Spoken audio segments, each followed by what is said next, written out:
All right, welcome back, everybody. We're back with another episode of our Don't Starve Together guide. Last time we made it to day 22, and today we're going to try to get you even further closer to your first fight in Don't Starve Together. That is by a boss known as Deerclops. So as we continue our adventure, we now have a few log suits for armor. We have extra things for healing. We have a hammer. We have a few other items that are going to become very crucial very soon. But first, we're going to start on kind of introducing a few things. So we need to get a few resources to help us get further on our way. And then that is going to be first up on the list. We're going to kind of take two separate trips, I think, here. We got to look on our map here real quick. And we're looking for a lot of ice. So there's a few ways of getting ice. So sometimes you're going to see in your map where ice will just appear. And the way that ice appears is by doing this. I believe we might have showed you in the previous video. I'm not too sure if we did or not, but what you need to do is if you want ice to spawn near you and not completely random, you're going to want to walk near the edge of the water. So continuing to walk near the edge of the water will promote pangolins to spawn out of the water, also known as, like, you know, they look like they're little penguins, but they're called pangolins. So generally, you're going to find that these things will spawn randomly when you're walking across the map on the edge. But if you want them to be closer to your base, the best thing that you can do is walk on the side to promote more and more to spawn. There is a limited number of them, so keep in mind that, you know, the more you decide to do this, there's only a limited amount of resources for them to kind of jump out of the water and appear in an area. So, you know, once you have maybe 2 or 3 of these, it's probably enough to kind of leave until another time when it becomes, you know, next year winter, then you can kind of do it once more. But it's not like they will appear multiple times and continue to kind of like run your area with ice.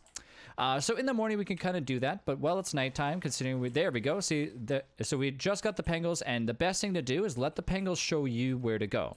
Pangolins are a great source of obviously ice, but they're also a great source of 2 other things. A great source of eggs, which you can steal from them if you're lucky, and a great source of meat as well too.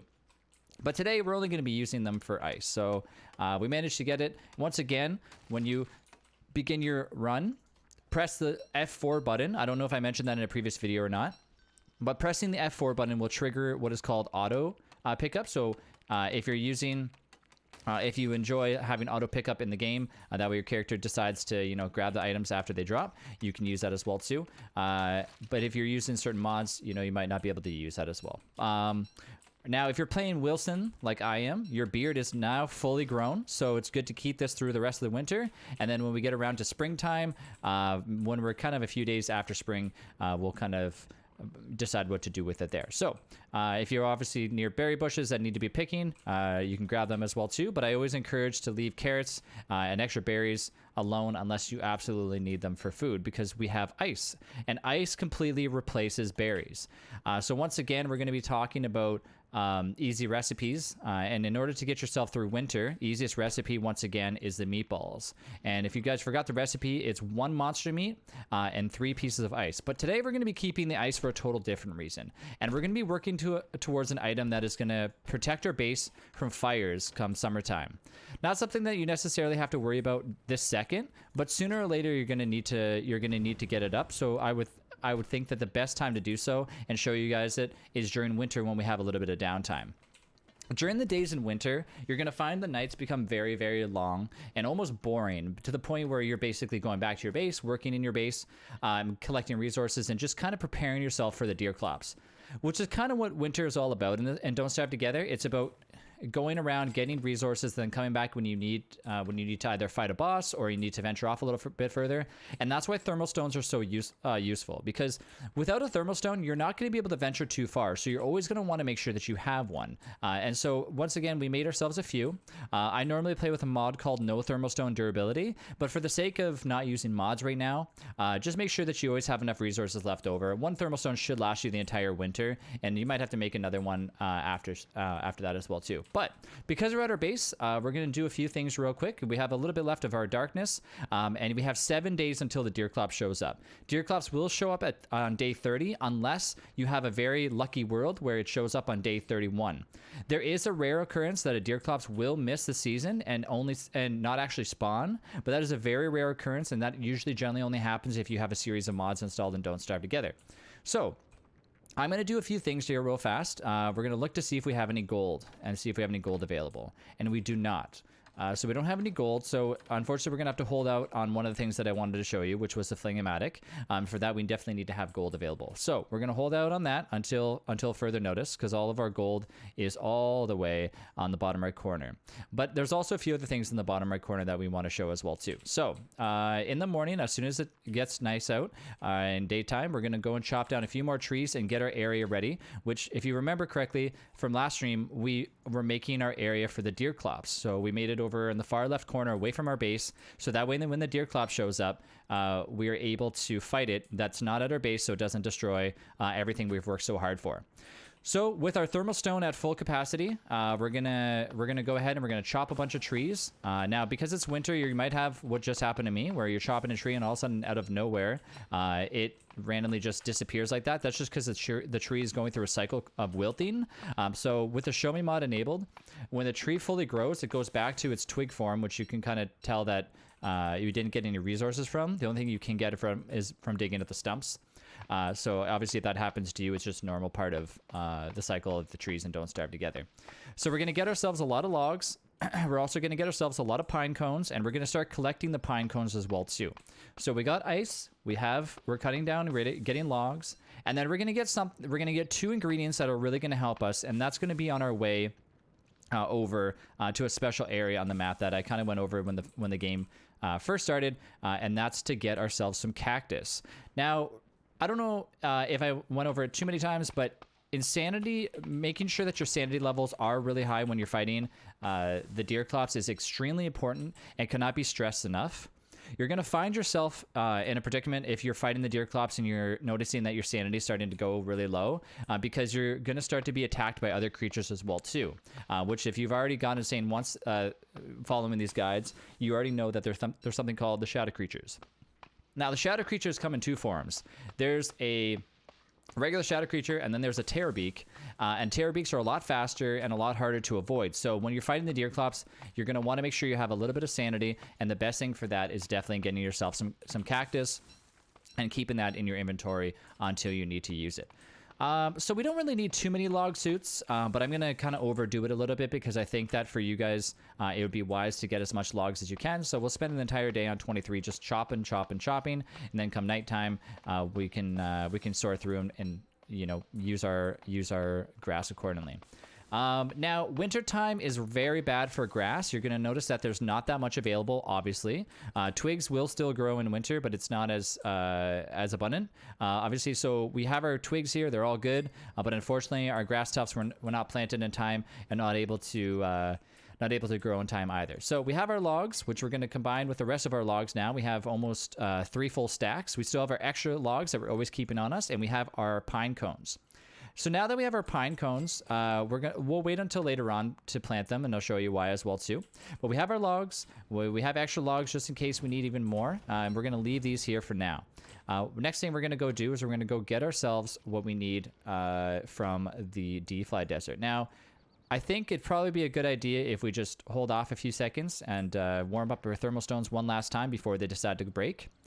One thing I'm going to always suggest that you guys try to do, which I actually haven't done myself, is remember, anything that's in your backpack is what you want to get. So you want to get yourselves some more items that are in your inventory, and you want to remind yourself, put it in your backpack. We need more rocks, we need more healing, we possibly need more papyrus, and we want to make sure that we plant our pine cones. So anything that's in your backpack, and I should be putting the grass in there, we need to have. But luckily, before the winter started, we made sure that we went around and picked a ton of grass. And grass is extremely important in completing our armor. So while it's nighttime and our thermal stones are getting nice and toasty, I'm going to head over to where we're going to be fighting our Deerclops, which is over to our left here. And let's head on over. So while we're going, you can decide if you want to begin to craft a few things before or once you get there. It doesn't really matter. But we already have our pre-crafted log suit. So once we get there, we'll put some more stuff inside of the chest. And I'm thinking, ideally, like for me, I always like to overdo it when we're fighting bosses. I mean, normally nowadays I can fight the Deerclops with little to no armor, but just to be safe and on the safe side, I'm going to try to say that let's make 6 to 8 armor if we can. So first, the hardest thing is crafting yourself a ton of rope. So that's why that 40 stack of grass came in.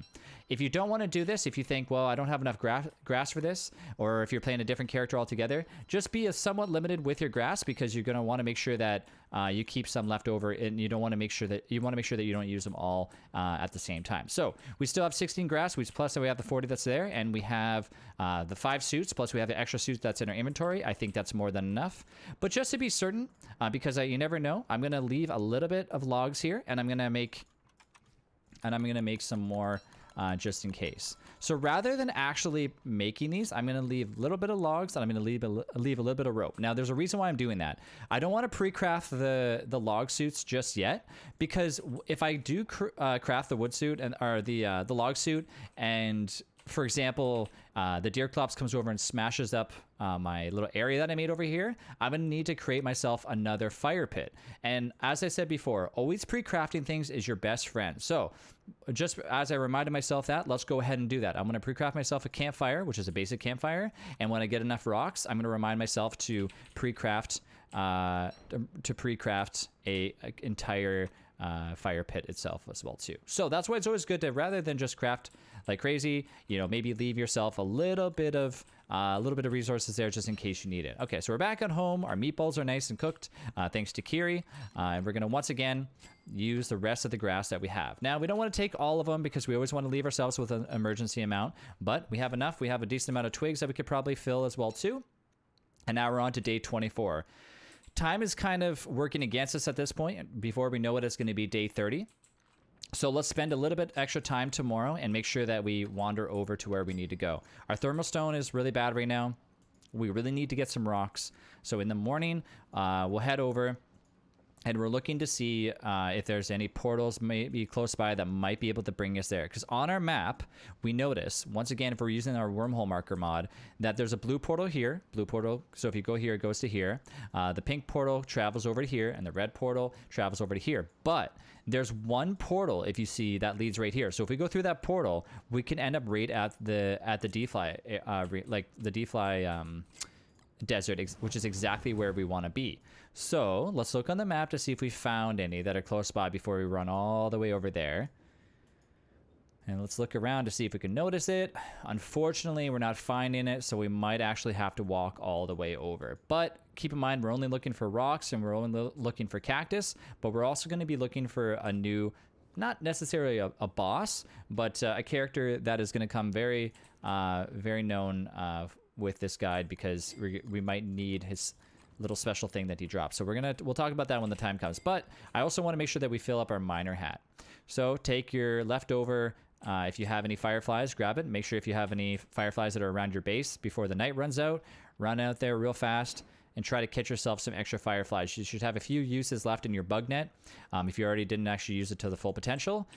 See if we can catch any. Now, if you want to find a ton of fireflies, you're gonna want to go to a different area, which is kind of with like the red, orange sort of like ground, also known as a deciduous, and so that is where you're gonna find. That's where you're going to find a lot of the fireflies, but unfortunately tonight we didn't do it. Okay, so let's head over as fast as we can. Let's even leave the bug net just in case we get there, because there's always a ton of fireflies in the Oasis. And Kiri's already all the way over, so we got to try to catch up as much as we can. Let's go. So we're going to have a long trek ahead of us, but it's okay because we pre-crafted ourselves a campfire. And we can pre-craft even more campfires if we need to keep ourselves warm. Our thermal stone is still at 25%, but it's running a little bit low, and we're not necessarily running low on time, but and we're going to grab ourselves one meatball, and let's see how much we got. 150, so we'll wait a little bit before we eat it. So as we continue to go on, there's a few things that we're going to be starting to learn here in a second. And that is, once again, cooking cactus to get sanity so that way you can eat it periodically. Now, keep in mind, you're not going to want to be sitting in front of the deer clops when your sanity begins to go down. You're only going to want to be eating it when you're kind of in the middle of battle, but wanting to run away, eat real fast. And that's why cactus is so good. When you eat items in this game, it takes a few seconds to eat. So I'll show you real fast. For example, meatballs, boom, you eat it. Your character has to go through a small animation before he or she finishes eating. Now, the problem is that with a lot of items, there are certain items in this game that take a while to actually go through and complete like the animation. So cactus, in eating cactus is one of the fastest that you can use for getting sanity. So ideally, like that is your way out of having an item that you can eat extremely quickly. And still regain your sanity while still in a fight. So that's why cooking cactus, even cooking green caps, but that's kind of going further down the road, is also a good resource as well too. But because green caps is underground and cactus is above ground, it's so much easier for us to kind of just talk a little bit about cactus. Obviously, we're walking past a bunch of resources. So if you decide, hey, you know what, I am low in grass, I wouldn't mind getting some, feel free to grab it. Now, while we're walking around, though, you might see things like cut reeds. You might see things like seeds. Grab them. Grab as many seeds and cut reeds as you can until you have the amount that I have in my inventory, which is like, 15 or so. It's always good to get extra if you really need to. And we're going to show you in the next episode as to why it's so crucial for us to get that. And that, once again, is to get yourself a bird cage.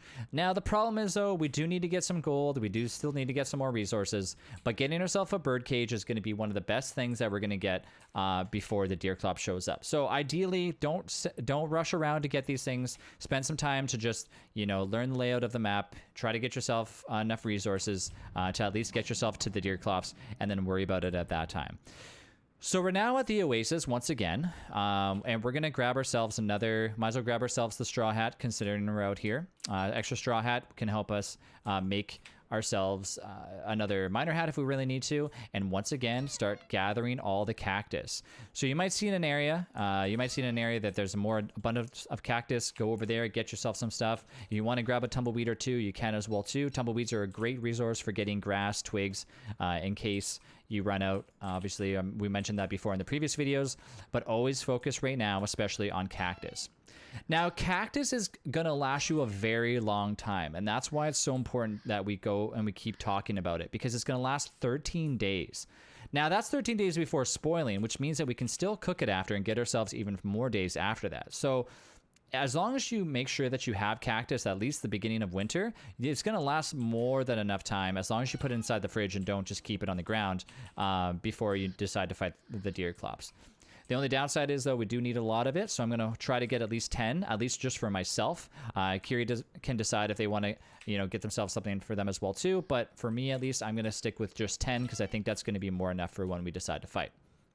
So our checklist is we got cactus, we got seeds, we got papyrus, but we're still missing rocks. So let's spend some time and get a little bit of rocks. And hopefully, I don't know if Kiri managed to get any gold out there, but hopefully we can get a little bit of gold for what we're going to be making as well too.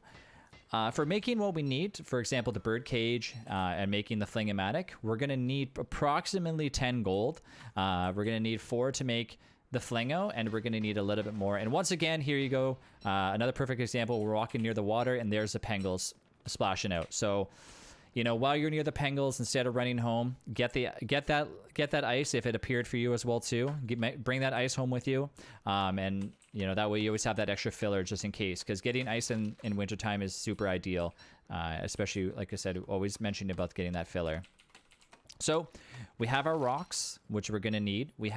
We definitely need probably close to 40 rocks, but I won't focus on that just yet. I'm just going to continue to get the rest of the ice and get ourselves, like I said, the rest of the rocks, and then we'll probably head back and hopefully get a little bit of pieces of gold. So looking at the map, you're going to see the rocks that look like they have almost like a gold line through them. That's obviously the ones that generally will carry 1 or 2 gold on them. So if you are chopping those, always expect 1 or 2 gold, and make sure that you keep that gold on you until we go through the next step, which is making the flingomatic in the bird cage.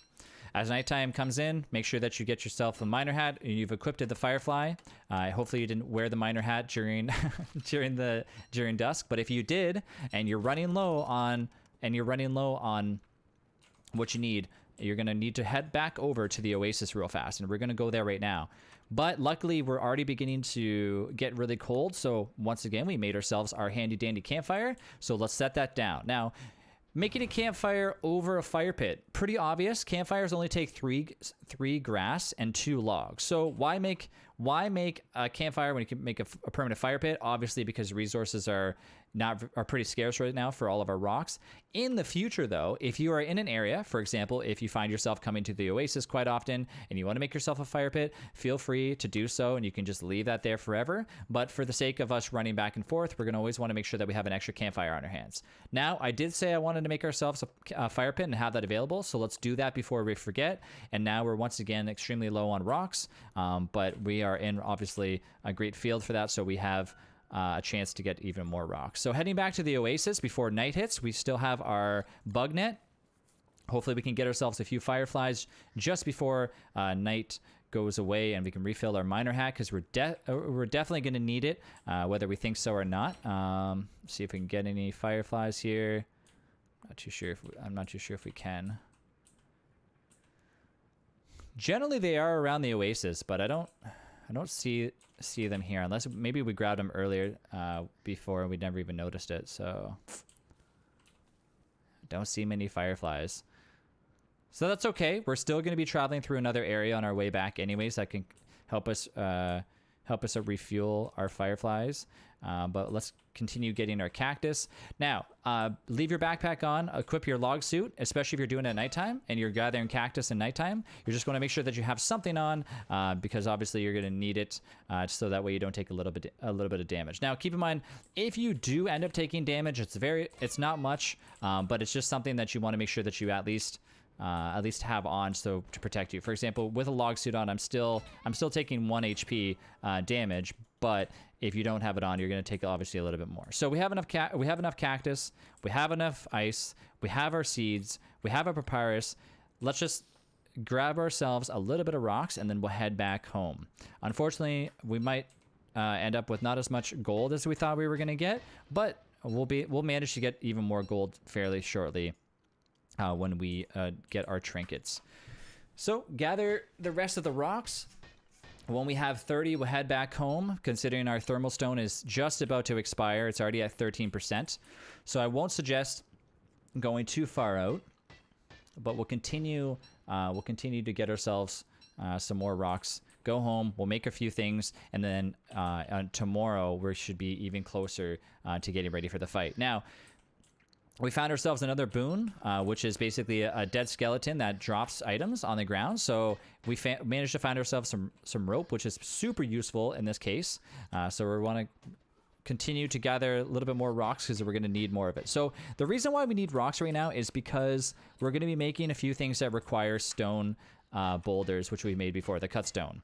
Okay, now the cut stone, generally, you might end up having more rocks than I do right now, but they take three stone per cut stone. So we're gonna need 2 for the Flingomatic, and we're gonna need, I believe, another 2 for the bird cage as well too. So you're gonna want to make sure that you always have a little bit of rocks left over as well too. But let's continue to head home after I gather a little bit more rocks. And if you guys want to continue to grab the tumbleweeds, you can as well too. So it's kind of just a little bit of exploring around, gathering resources. But this is kind of how winter is for Don't Starve Together. So don't think it's necessarily think it's more of a boring time, because winter can easily catch you off guard. But definitely don't treat it any differently than any other season, because there are a lot more resources, and as you can see, we have an enemy approaching us, and this is known as Mctusk. Now, Mctusk is out to get you, and he's going to have a weapon of choice, which is a blow dart. He also has 2 hounds next to him, which will chase you down. So use the hounds to your advantage. If you're close enough to the hounds, they're always ice hounds. They will either stun lock you with ice and turn you into an icicle, or they'll also stun lock Mctusk. But if you manage to catch up to the Mctusk, generally he'll run away and run away and run away, and it'd be very hard to catch up. But if you chase him down, he'll eventually stop and need to catch breath and begin to run back, and that's when you catch him off guard. And bam, we got it. We got ourselves a walrus tusk.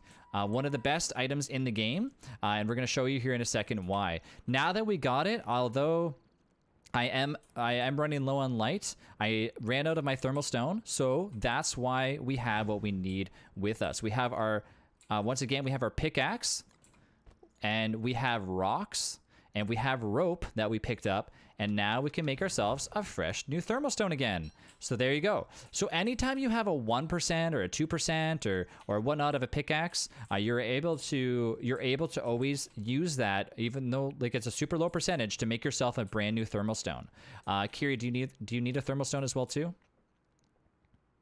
I can always make you one if you need. You're good? All right. So we have enough. Our thermal stone's nice and toasty. We still have a little bit left of dusk. Let's go and get ourselves some more gold if we can, and then we're gonna be heading back to base. So we have a lot of cool new items that we're gonna be getting ready for the base. We have a lot of things. We're just missing a very important ingredient, and that's gold. So if you have gold in your game, you're going to want to make sure that you try to keep that available as much as you can, because a lot of times you might end up spending a little bit more than you should, and then eventually you're in a position, which we're in right now, where we're running around looking for gold at the last minute, which is not necessarily a bad thing. It's just that, always try to keep gold on you. If you can, and then don't use it unless you absolutely need to. So we've been pretty good with our gold collection right now. It's just that we got to be making sure to keep it for making the Flingomatic, and there's some more gold there as well too, for making our Flingomatic and also making our bird cage, which is going to help us even continue on further down the line for other bosses in the future as well too. So let's continue to look even further. Maybe there is some more little gold vines that are out here that we can actually chop down and get the rest of them, but unfortunately it looks like this is the end of the map. Now, once again, we talked about that portal. Remember we mentioned that portal that we were looking at to find out if that portal would actually bring us back to our base or anywhere closer that might not actually take us a very long time.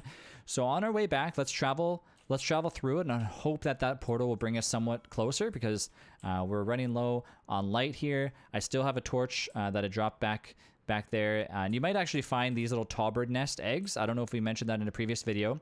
Tallbird eggs are really useful. You can bring them back, you can add them to make different recipes, but overall I'm just going to grab it and I'm going to eat it right now, because it's going to fill my belly a little bit without having to worry about cooking up any of our food. Not necessarily that I needed it, because obviously we have extra carrots, but once again, I always mention only eat the food if you need to, and we really don't. We're still halfway. So let's go through the wormhole and see where we end up. And we're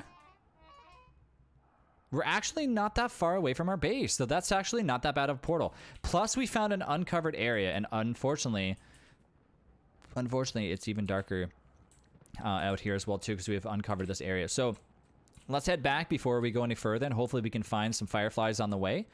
So using Kiri's light source, and here you go. Our very first sighting of what is known as a mandrake. Now, mandrakes are extremely useful because mandrakes can be used for multiple different things, but most importantly, mandrakes could be used for making more pan flutes. And pan flutes is a very important item in the game that'll help you fight bosses, that'll help you survive, and overall just help you continue on through your run. So if you do find a mandrake, you're able to pick it up, and it will run. But mandrakes are very slippery, so they'll just kind of fall over with one simple hit. For the sake of the tutorial, I'll leave the mandrake here for now. So if you do find yourself a mandrake, or you find yourself having one, try not to eat it. Just leave it there for the time being, and you'll thank me later, because mandrakes are extremely limited and Don't Starve Together. Generally, there's only 3 available, so not counting the one that's inside of your pan flute right now. So you're going to want to make sure that you always keep them for future uses, because they're extremely important. But I'll save that for another time. And there we go, our firefly. Okay, so let's go ahead, let's grab ourselves a firefly. Let's refill our miner hat. Continue to look on to see if we can find any more fireflies on our way back. So that's why it's always good to have your bug net with you if you have the inventory space. Obviously, if you don't, that's a different story. But I would definitely suggest carrying one with you, especially if you're traveling through the forest, because you never know when you're going to need one.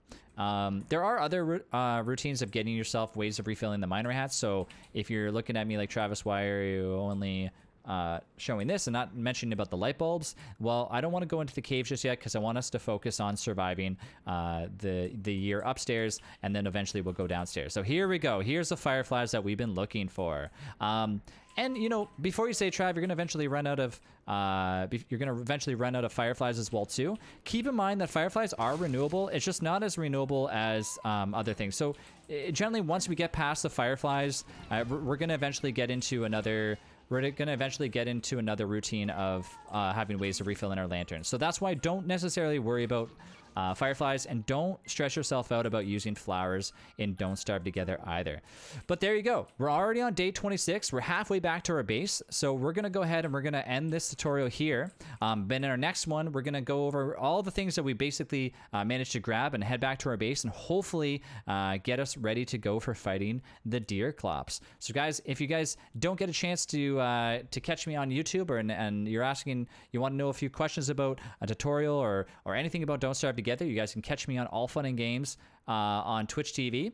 The link is in the description. And if you're curious why it takes me so long to upload new videos, it's just because I'm always streaming on Twitch, and generally after I have a little bit of downtime is when I manage to upload some videos. So thank you, Kiri, for joining us on the tutorials, guys, and I will see you guys in a few minutes with the next one.